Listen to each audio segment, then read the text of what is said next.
सीबीआयकडून प्रफुल्ल पटेलांना मोठा दिलासा। एअर इंडियाला विमान भाड्याने देताना झालेल्या कथित गैरव्यवहार प्रकरणी प्रफुल्ल पटेलांना क्लीन चिट।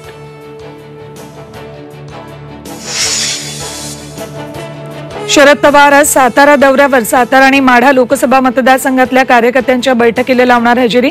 दोन्ही मतदारसंघात उमेदवार निश्चित करण्यासाठी होणार चर्चा। शिवसेना शिंदे गट 8 उमेदवारांची यादी जाहीर। 7 विद्यमान खासदारांना उमेदवारी। पहिल्या यादीत श्रीकांत शिंदेंचं नाव नाही। हेमंत गोडसे, भावना गवळी, राजेंद्र गावित गॅसवर।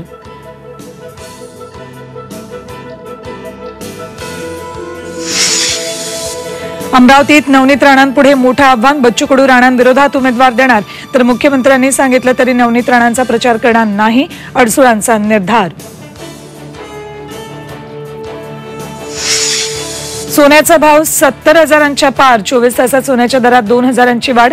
आतापर्यंतचा सोन्याचा सर्वात उच्च अंकी दर।